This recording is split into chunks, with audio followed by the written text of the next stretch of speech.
Hola licenciada, buenas tardes compañeros, nosotros somos el grupo número 1 y mi grupo está conformado por Catherine Mireya Bonilla Lima, Jonathan Fabricio Batén Velasco, Daniela Azucena Ramos Alarcón y su servidora Blanca Araceli Pérez, quienes les vamos a exponer sobre quién fue Manuel Estrada Cabrera, características de su gobierno, política, situación de los grupos étnicos, impulso a la agricultura, la educación, las artes, movimientos culturales, terremotos de 1917 y 1918 y la caída de Estrada Cabrera.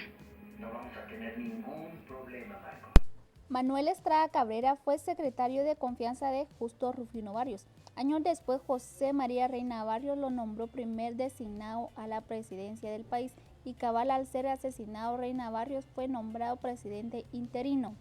Después ya no soltó el hueso, se hacía reelegir mediante elecciones fraudulentas, gobernó desde 1898 hasta 1920.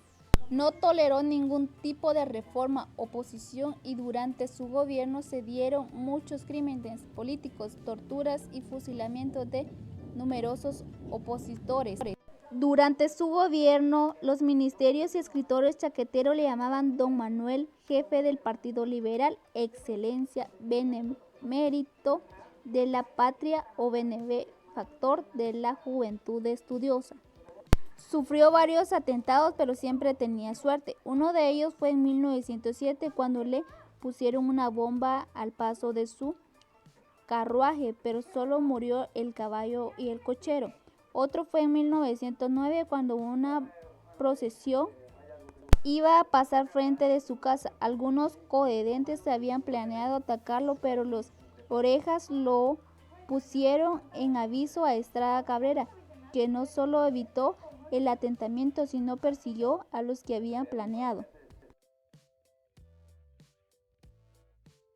En 1916, Estrada fue electo con 10 millones de votos, a pesar de que el país solo había 2 millones de habitantes. En 1920, la Asamblea Nacional Legislativa, dirigida entonces por Adrián Vidaurre, declaró lamentablemente incapaz al presidente para gobernar y designó al ciudadano Carlos Herrera y Luna como presidente interino.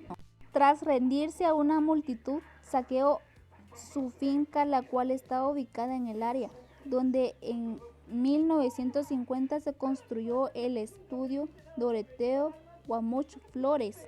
Pasó sus últimos días en prisión domiciliar en la capital del país y así concluyó la primera gran dictadura del siglo XX en Guatemala.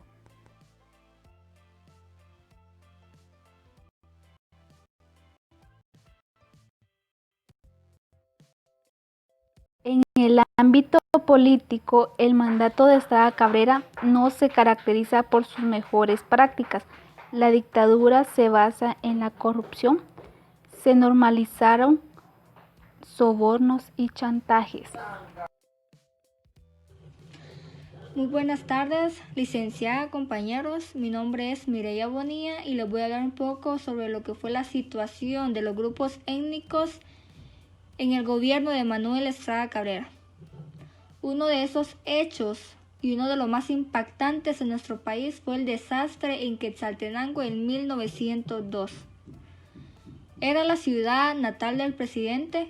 Sufrió los embates de la naturaleza en 1902, con lo que fue el primer terremoto de San Perfecto, que ocurrió un 18 de abril de 1902. Ocurrió por la noche y tuvo una magnitud estimada de 7.5 en el departamento de Quetzaltenango. Entre 800 y 900 personas fallecieron por el terremoto y hubo daños materiales importantes en la extensa zona afectada. Este terremoto en la historia fue muy marcada porque afectó a la mayoría de la población de los grupos étnicos en nuestro país, en la zona occidente de nuestro país, Guatemala, y por eso es un hecho y una situación que afectó a los grupos étnicos de nuestro país. Otra situación importante en los grupos étnicos de nuestro país que no muchas personas conocen que pasó durante el gobierno de Manuel Estrada Cabrera fue que apareció un redentor indígena de Totonicapán, el cual fue llamado líder indígena de Chitamango, el cual tenía un lema que dice: debe desaparecer la raza de los ladinos. Ellos son los de la raza que nos han despojado de las herencias de nuestros padres. Somos fuertes y traigo el mandato de arriba para acabar de una vez con los opresores y los esclavizadores. Esto pasó en julio de 1905, la cual surgió un líder indígena en Chitamango, Totonicapán, cuyo movimiento creció rápidamente. Pero el 3 de julio un delator lo denunció ante el jefe político de Totonicapán, en ese entonces era May. Tomó las debidas precauciones para el 26 del mismo día batido cruelmente indígena a Redentor, quien fue enviado a prisión donde soportó todas las hambre sin lamentarse del dolor físico ni de la traición.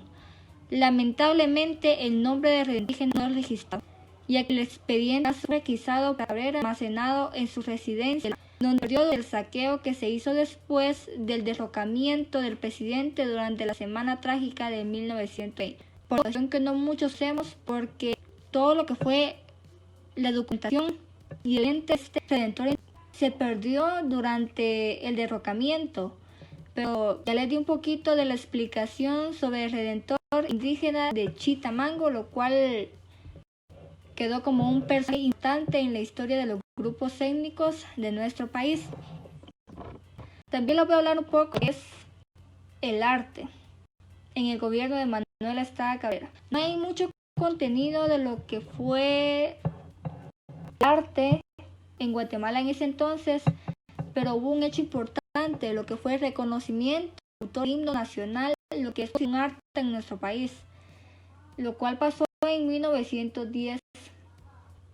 Ya en su lecho de muerte, el poeta cubano radicado en Guatemala, Joaquín Palma, hizo hacer al guatemalteque que había sido él quien había escrito el himno nacional de Guatemala, cuya autoridad había sido acreditada hasta entonces a un autor anónimo. El gobierno y los intelectuales guatemaltecos le rindieron homenaje.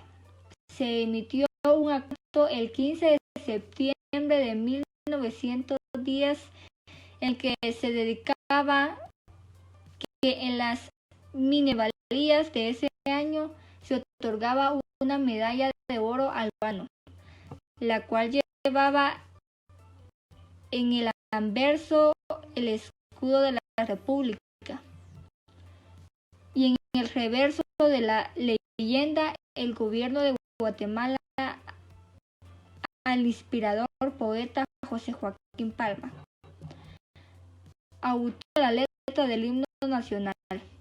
El 15 de septiembre de 1911, ya cuando el poeta Palma había fallecido, el presidente homenajeó también al maestro Rafael Álvarez Ovalle, autor de la música del himno nacional de nuestro país de Guatemala. Es uno de los hechos más relevantes que yo pude encontrar en mi investigación sobre lo que fue el arte y también la cultura del gobierno de Manuel Estrada Cabrera. Hola, licenciada, mi nombre es Jonathan Batén y en esta oportunidad le voy a hablar un poco acerca de la educación en dictadura de Manuel Estrada Cabrera. El 1 de junio de 1898 se decretó la apertura de las escuelas públicas, ya que provisionalmente fueron cerradas por Reina Barrios. En tanto, esto se procedía a reorganizarlas y las convirtió en escuelas normales, o también conocidas como escuelas de oficio. El 8 de febrero de 1898, durante la dictadura de Manuel Estrada Cabrera, la educación tuvo un carácter militar militar.